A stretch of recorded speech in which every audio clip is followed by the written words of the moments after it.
Hola Lucía, encantado de saludarte. Hola, buenas tardes. ¿Qué tal? ¿Cómo estás? Muy bien, aquí estamos.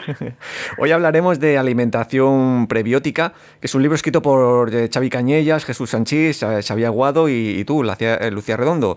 ¿Cómo surge la idea de publicar este libro? Bueno, la idea bueno, tenemos con el equipo que hemos formado, bueno, nosotros cuatro, Xavi Cañellas es psiconeuroinmunólogo y Jesús y yo somos dietistas nutricionistas. Y luego Xavier Aguado es un cocinero, un chef que tiene un restaurante que ahora está teniendo mucho éxito en Girona. Ajá. Y bueno, al final Jesús y Xavi Cañellas habían escrito un libro que se llama Niños sanos, adultos sanos. Uh-huh. Y bueno, les faltaba un poco poner en práctica o desarrollar más la parte de alimentación. Una alimentación enfocada no solo a nutrir nuestras células y nuestro cuerpo, sino también a nutrir y a alimentar a esos microbios que habitan con nosotros, ¿no? Y un poquito de ahí surge esta idea que al final, pues bueno, parece que ha tenido bastante éxito y también es verdad que es un tema, el de la microbiota intestinal, que en los últimos años pues he estado investigando mucho y se conoce cada vez más la importancia de cuidar esos microbios, ¿no? Esos microorganismos que están con nosotros. Claro, ahora está en auge, ¿no? Como si dijésemos. Sí, de alguna forma, o sea, siempre hace muchos años, ¿no? Que ya se conoce. Antes se hablaba más de la flora intestinal, que igual le suena más a la gente, pero lo cierto es que en los últimos años se están descubriendo pues muchas relaciones con muchas patologías, incluso situaciones del sistema nervioso, de nuestro comportamiento, que están muy relacionadas con todo esto, ¿no? Entonces yo creo que esto hace también que nos preocupemos cada vez más por cuidar estos microbios. Sí, porque para situar a los oyentes, ¿qué sería la alimentación prebiótica, tal cual? Mira, la alimentación prebiótica es buscar una alimentación óptima para nuestra microbiota intestinal, para alimentar esos microbios. Piensa que la mayor parte de los microorganismos que habitan con nosotros están en nuestros intestinos, sobre todo en el intestino grueso. Entonces, depende de lo que comamos, les vamos a dar o les vamos a dejar un alimento beneficioso o perjudicial. Por eso nosotros siempre empezamos hablando de lo que es una alimentación disbiótica, es decir, de lo que sería una mala alimentación. De hecho, cuando queremos empezar a comer bien, en realidad lo más importante es lo que no tenemos que hacer. Y si tuviéramos claro lo que no nos conviene, lo que no debemos de consumir, lo que debemos dejar de lado, que mayoritariamente son productos ultraprocesados, cargados de sal, de azúcar, de todo esto, pues ya tendríamos mucho hecho, ¿no? Ajá, o sea, es como en el metro, ¿no? Que antes de entrar dejen salir, ¿no? Un poco. Muy bien, muy bien. Sí, de hecho, por ejemplo, cuando empezamos a organizar lo que es una alimentación saludable, lo primero es organizar la despensa.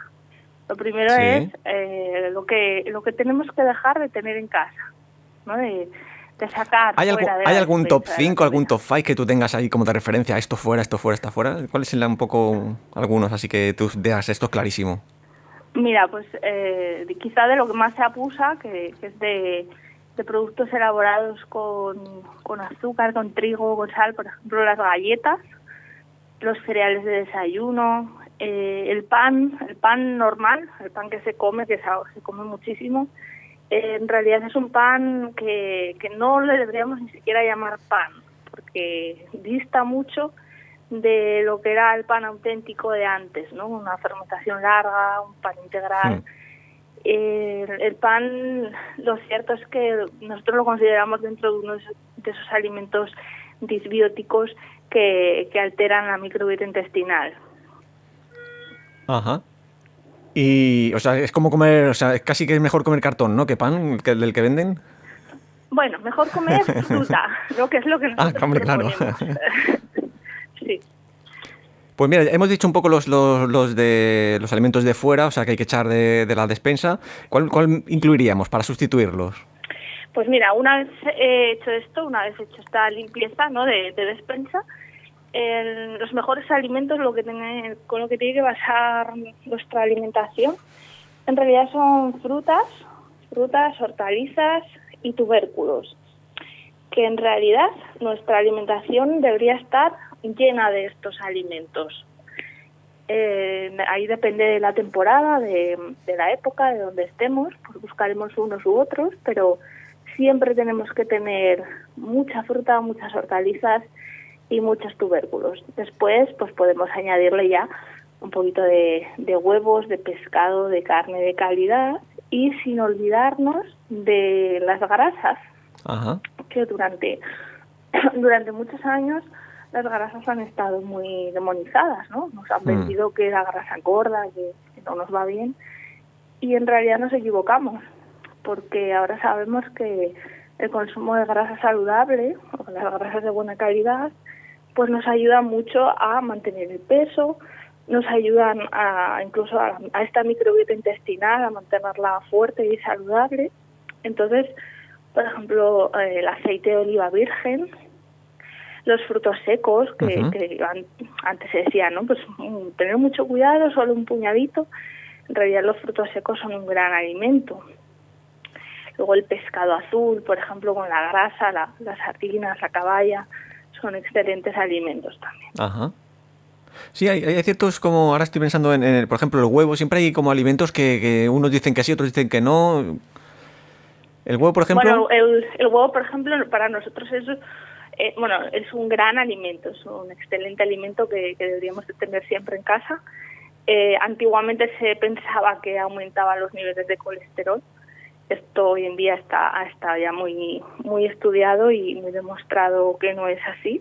Que no es para tanto, entonces, ¿no? No. Bueno, de hecho hay un estudio concretamente que aportaban 3 huevos al día en personas además que ya tenían un riesgo cardiovascular elevado, y los resultados fueron que para nada empeoraban el perfil cardiovascular, incluso podría mejorar, sobre todo como con un efecto saciante, que al final cuando consumes huevos consigues también no comer después otro tipo de alimentos perjudiciales, ¿no?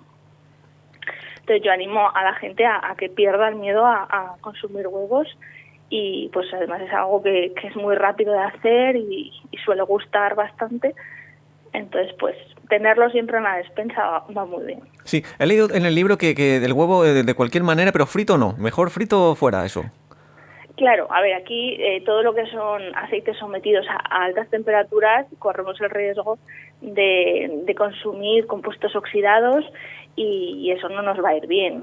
Entonces el huevo sí, pero pues lo podemos hacer a la plancha, por ejemplo, con unas gotitas de aceite, podemos hacer tortillas, podemos hacer huevo pasado por agua, huevo cocido, pero no frito y menos con aceites de semillas, aceites de girasol, por ejemplo. Eso no se debería hacer.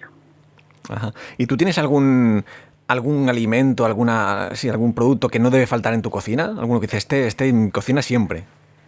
Pues mira, patatas y boniatos. Ajá. También depende de la época del boniato, pero bueno, si no, patatas y boniatos, que son los 2 tubérculos que tenemos aquí al alcance, la verdad es que nunca faltan, porque es un gran sustituto también del pan, para no comer tanto pan y no abusar del trigo. Es un gran aliado, ¿no? Y además es muy fácil porque lo podemos preparar para varios días, lo podemos cocer o lo podemos asar en el horno, o si no, cocer en agua, y lo podemos mantener en la nevera. Y además de esta forma, de hecho es uno de los alimentos que en el libro describimos como uno de los mejores para alimentar la microbiota intestinal. Porque en ese proceso de enfriado se forma un tipo de fibra que se llama almidón resistente, que es muy interesante. Y el hecho de compartir nuestro organismo con microbios, ¿qué ventajas y desventajas tiene en ese aspecto? Bueno, yo más que ventajas o desventajas es que sabemos que son imprescindibles. Es decir, no podríamos vivir sin microorganismos, sin microbios. no son imprescindibles para el buen funcionamiento de todo nuestro organismo. Durante muchos años tuvimos un poco de fobia a todo lo que son microorganismos, ¿no? Sí.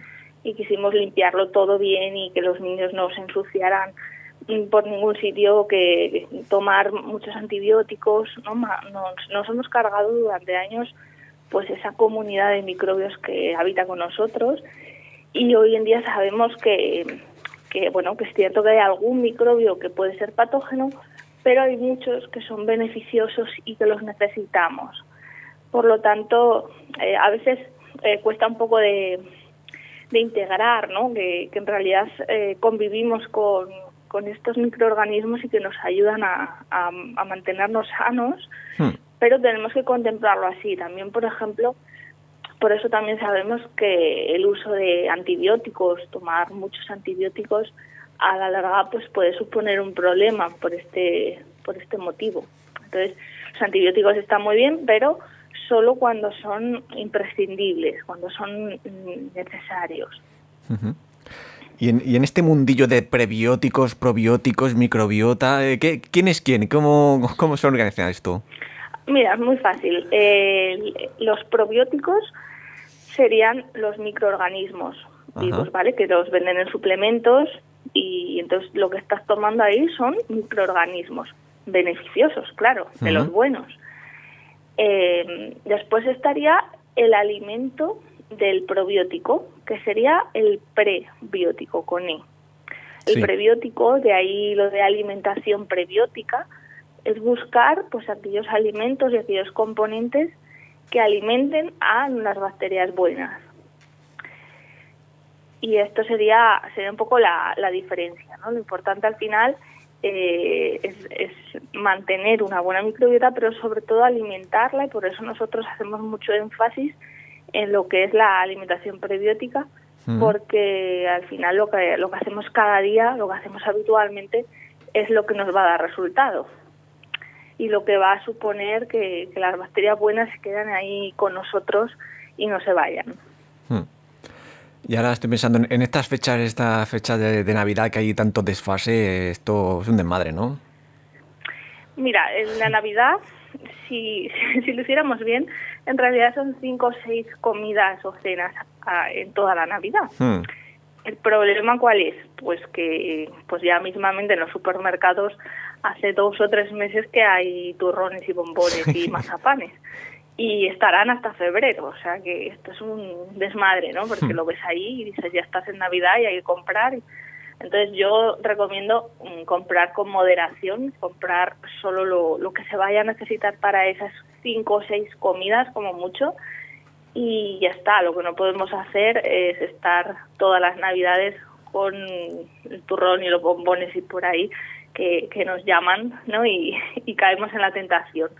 Entonces yo diría que esas comidas puntuales, disfrutarlas, se puede comer lo que se quiera, pero que sean solo esas comidas.